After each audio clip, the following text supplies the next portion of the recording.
प्यारे बच्चों, आपका मेरे चैनल BBM लाइन में बहुत बहुत स्वागत है। आज जो निर्देशांक ज्यामिति के बारे में हम पढ़ेंगे। निर्देशांक ज्यामिति का मुख्य उद्देश्य किसी समतल में स्थित बिंदु की स्थिति का विस्तृत अध्ययन करना है। फ्रांस के महान गणितज्ञ रेने देकार्ते को निर्देशांक ज्यामिति का जन्मदाता माना जाता है। देकार्ते ने सर्वप्रथम समतल में स्थित दो रेखाओं से किसी बिंदु की दूरियां ज्ञात करके उनकी स्थिति का निर्धारण करने की विधि बतलाई। यह विधि कार्तीय पद्धति कहलाती है। आइए इसकी पहले मूलभूत परिभाषाएं समझ लेते हैं।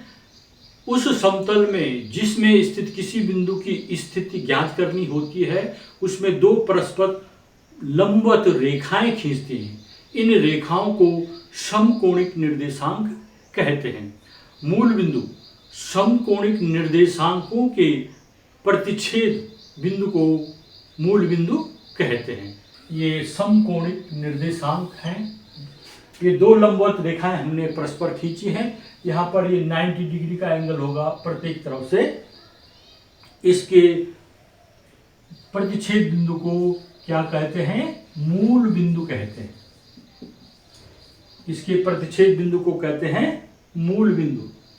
इस रेखा है जो क्षैतिज रेखा है, इस रेखा को बोलते हैं एक्स अक्ष या भुज भी कहते हैं। उसके बाद इस क्षैतिज रेखा के ऊर्ध्वाधर में लंबवत जो दूसरी रेखा है, इसको वाई डैश नाम देंगे और इसको कहते हैं वाई अक्ष कहते हैं इसको। और इसको कोटि भी बोला जाता है। कोटि, ये एक्स डैश हो गया क्षैतिज रेखा, वाई डैश हो गया कोटि, वाई अक्ष। इस तरह से ये जो प्रतिच्छेद बिंदु इसको कहते हैं मूल बिंदु। अब ये एक समतल है। इस तल पर दो रेखाएं एक्स एक्स और वाई अक्ष हमने खींची। जब समतल पर एक्स रेखा और वाई रेखा समतल को 4 बराबर भागों में बांटती है, तो इनको कहते हैं चतुर्थांश। इनको क्या कहते हैं? चतुर्थांश। इस वाले भाग को कहते हैं प्रथम चतुर्थांश, इसको बोलते हैं द्वितीय चतुर्थांश और इसको बोलते हैं तृतीय चतुर्थांश। और ये चौथा नंबर चतुर्थ चतुर्थांश, चतुर्थांश कहते हैं इसको। क्वाड्रेंट अंग्रेजी में बोलते हैं और हिंदी में बोलते हैं चतुर्थांश। अब ये जो है एक्स और वाई, इधर एक्स डैश और वाई डैश, ये जो मूल बिंदु है, मूल बिंदु के दाहिनी ओर चलने पर हमें जो दूरियां मिलती हैं, ये दूरियां समान दूरी होनी चाहिए हैं। ये दूरियां क्या कहलाती है? धनात्मक होती है। इधर ऊपर की तरफ वाई अक्ष के लिए ये दूरियां धनात्मक होती हैं। अगर हम मूल बिंदु के बाएं ओर चलें, इस तरफ चलें, तो ये दूरियां क्या होती हैं? ऋणात्मक होते हैं। ऋण 1, ऋण 2, -1, -2, -3, -4 ये होता है।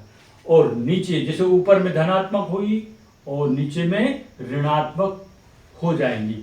इनके मान 1, -1, -2, -3, -4, -5 इस तरह से लिखेंगे। ऊपर क्या लिखेंगे? धनात्मक 1, 2, 3, 4, 5, 6। इनकी दूरियां समान होनी चाहिए। प्रथम चतुर्थांश के जो बिंदु के निर्देशांक क्या होंगे? यहां से इस तरफ चल रहे थे, ये मान धनात्मक है। ऊपर को चल रहे, ये मान भी धनात्मक है। तो यहाँ पर जो बिंदु प्राप्त होंगे या जो बिंदु हम दर्शाएंगे, उनके मान धनात्मक होंगे। इस तरफ द्वितीय चतुर्थांश में पहले एक्स अक्ष पर चलते हैं तो एक्स का मान ऋणात्मक है और वाई अक्ष पर चलेंगे, वाई का मान धनात्मक है। सॉरी, ये हो जाएगा माइनस और ये हो जाएगा प्लस। द्वितीय चतुर्थांश के चिन्ह होते हैं माइनस प्लस। तृतीय चतुर्थांश में चलते हैं। तृतीय चतुर्थांश में इधर के मान ऋणात्मक है और नीचे के मान भी ऋणात्मक है।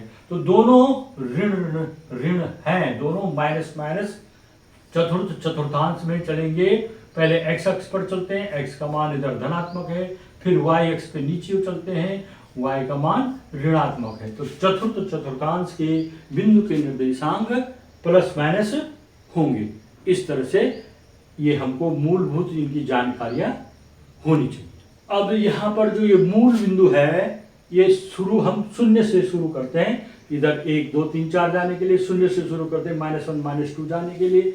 तो x के मूल बिंदु के निर्देशांक में x का निर्देशांक है 0 और y का निर्देशांक भी है 0। तो मूल बिंदु के निर्देशांक हो गए 0 0। अब कोई 3,4 है, एक बिंदु है, इस बिंदु का नाम माना P है। तो P बिंदु के निर्देशांक क्या होंगे? P बिंदु का इसको बोलेंगे x के निर्देशांक, इसको क्या बोलेंगे? x के निर्देशांक। x का निर्देशांक यहां पर क्या है? 3 और y का निर्देशांक क्या है यहां पर? 4। तो x का मान यहां पर 3 है और y का मान 4। इस तरह से हम इनको दर्शाएंगे। अभी तक हमने पढ़ा, इसको बोलते हैं x x डैश क्षितिज रेखा, x x या भुज। इसको हमने पढ़ा y y डैश, इसको बोलते हैं कोटि और y x। यहां पर जो ये प्रतिच्छेद बिंदु है, इस बिंदु के निर्देशांक हमने पढ़ा 0 0 होता है। अब यहां पर हमने -3 और 4 के एक बिंदु है P बिंदु, उसके निर्देशांक है -3 और 4।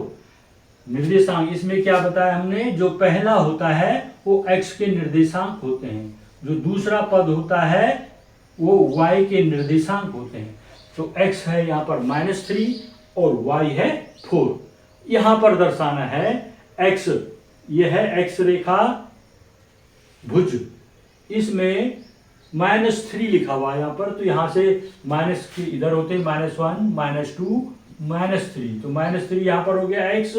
अब हमने y की ओर चलना है, y की ओर ऊपर चलना है या नीचे चलना है?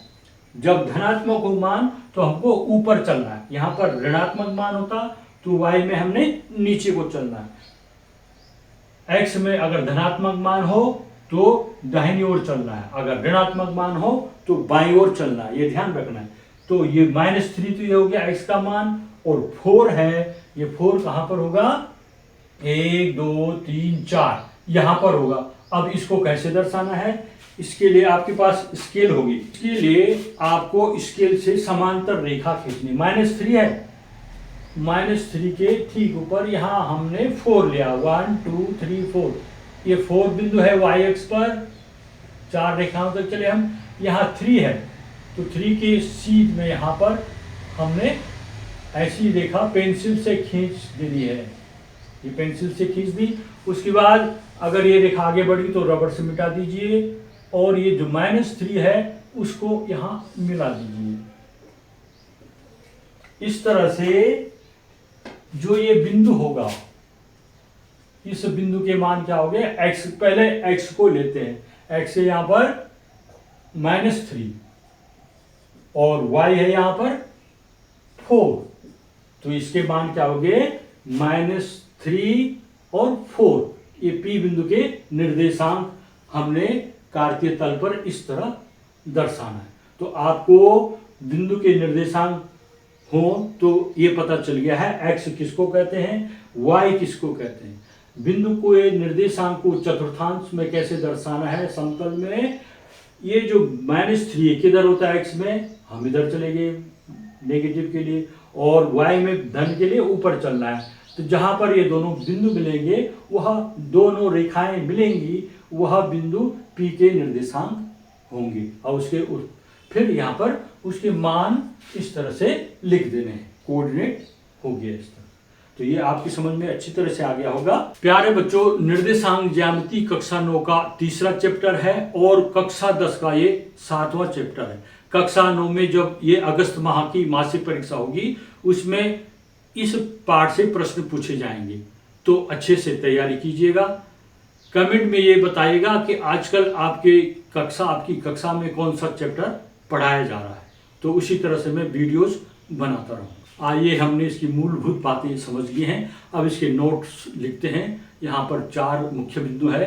पहला है मूल बिंदु के निर्देशांक 0 0 होते हैं, ये आपको याद रखना है, कंठस्थ रखना है, 1 अंक का प्रश्न बनता है ये। दूसरा है एक्स एक्स पर स्थित बिंदु का y का निर्देशांक 0 होता है, ये एक्स एक्स है, इस एक्स एक्स पर y का निर्देशांक क्या होता है 0। माना हमने यहाँ पर एक बिंदु दर्शाया है, इसको कैसे समझेंगे, यहाँ पर हमने एक बिंदु दर्शाया, यह है 2, लेकिन 2 कोऑर्डिनेट होने चाहिए इसमें x और y।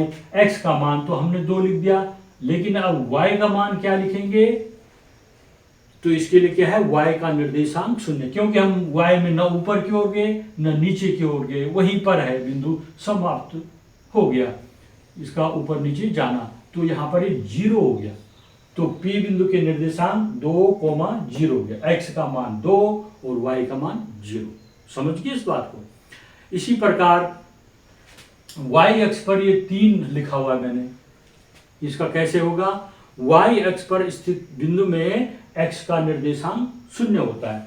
अब x का निर्देशांक, जब भी कोई बिंदु हम दर्शाते हैं तो पहले x के निर्देशांक लिखते हैं, क्योंकि y के निर्देशांक तो 3 है और x का निर्देशांक इस पर क्या होता है 0 होता है, तो यहाँ पर लिख देंगे 0 और तब लिख देंगे 3, तो x का मान 0 और y का मान 3, क्योंकि x का मान यहाँ पर ये 0 है, इससे हम न इधर को गए न इधर को गए, x के 0 पर स्थित है, तो इस तरह से ये 0 3 आएगा इसका निर्देशांक। आइए अब प्रश्नावली 3.2 करते हैं, एक्सरसाइज 3.2, ये परीक्षा की दृष्टि से महत्वपूर्ण, इससे प्रश्न पूछे जाएंगे परीक्षा में। तो इसमें प्रश्नावली जो 3.2 है उसका पहला प्रश्न है, कार्तीय तल में किसी बिंदु की स्थिति निर्धारित करने वाली क्षैतिज व ऊर्ध्वाधर रेखाओं के नाम बताने हैं। कार्तीय तल में जो हमने ये रेखाएं खींची थी, इसके क्षैतिज रेखा ये है, इसको बोलेंगे क्षैतिज रेखा, और जो ये खड़ी है ऊपर को, इसको बोलते हैं ऊर्ध्वाधर रेखा। ऊर्ध्वाधर रेखा, ये वर्टिकल लाइन और ये हॉरिजॉन्टल लाइन, ठीक है। यहाँ पर ये 0 0 मूल बिंदु के निर्देशांक होंगे। प्रश्न क्या पूछा है, प्रश्न 1, कार्तीय तल में किसी बिंदु की स्थिति निर्धारित करने वाली क्षैतिज व ऊर्ध्वाधर रेखाओं के क्या नाम है। क्षैतिज रेखा का नाम क्या है, अभी मैंने आपको पढ़ाया है पहले, उसमें से आप पता कर दिया होगा आपने। क्षैतिज रेखा का नाम है एक्स अक्ष, या इसको हम भुज भी कहते हैं। पहले का उत्तर ये हो गया। दूसरा है जो ऊर्ध्वाधर रेखा है, इस रेखा का क्या नाम है, ऊर्ध्वाधर रेखा, इसका नाम क्या है y अक्ष, ठीक है, और इसको कहते हैं कोटि। तो ये x अक्ष हो गया, ये y अक्ष हो गया। इधर के मान धनात्मक होते हैं, मूल बिंदु के इधर के मान ऋणात्मक होते हैं, ऊपर के मान धनात्मक होते हैं, नीचे के मान ऋणात्मक होते हैं। दूसरा है इन 2 रेखाओं से बने तल, ये 2 रेखाएं हैं, ये प्रतिच्छेद हुई, इन 2 रेखाओं से बने तल के प्रत्येक भाग का नाम बताएं।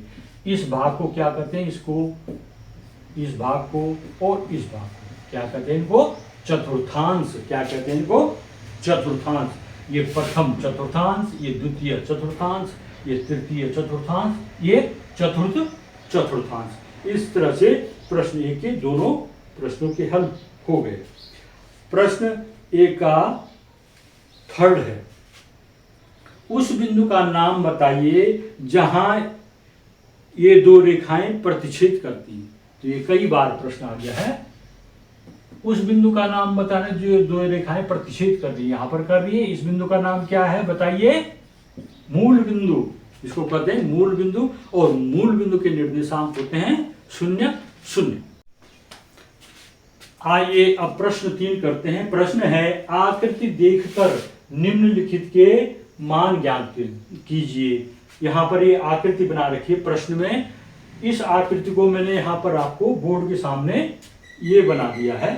पहला प्रश्न है b के निर्देशांक, b है यहाँ पर, b के निर्देशांक बताने हमने, तो b के निर्देशांक क्या हो गए, पहले b बिंदु को मैं दर्शा देता हूँ। ये यहाँ पर ये -5 तक आ रखा है, ये +2 तक आ रखा है, तो 2 से हम इधर को रेखाएं खींच देंगे। इसमें 5 तक जाना है, ये गया 2 और ये हो गया -5। इस तरह से ये b के निर्देशांक हैं, ये b बिंदु है। तो b बिंदु के निर्देशांक बताइए। तो b बिंदु हमने ये चित्र के अनुसार यहाँ पर ये चित्र बना दिया है। अब b बिंदु के निर्देशांक यहाँ पर क्या होंगे, ये पहले x को देखते हैं। b के निर्देशांक x गिनना 1 2 3 4 5, ये -5 लिखा हुआ है, तो x के निर्देशांक लिख देना आपने -5, ठीक है।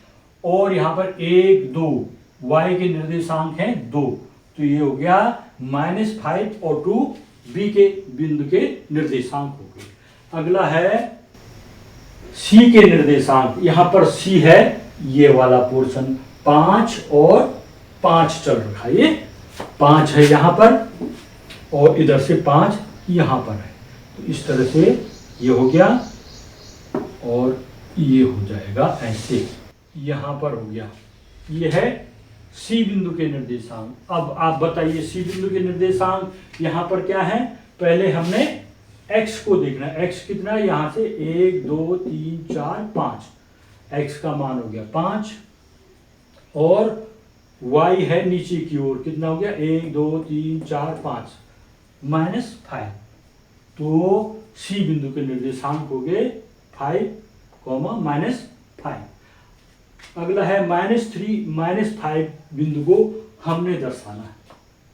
कहां पर दर्शाएंगे, -3। जो पहला होता है ये x का होता है मान, तो x का या तो इधर जाना है या इधर, माइनस है तो हमने इधर जाना है, यहां तक मैं चला गया। उसके बाद -5 है तो या तो ऊपर जाना है या नीचे, माइनस है तो हमने नीचे जाना है। ये 3 तक तो आ गए थे हम x के, और y के -5 कहां पर है, ये है, तो इसको इस तरह से इधर से भी इधर बढ़ा देना है और इधर से भी हमने मूल बिंदु से इधर को बढ़ा देना है।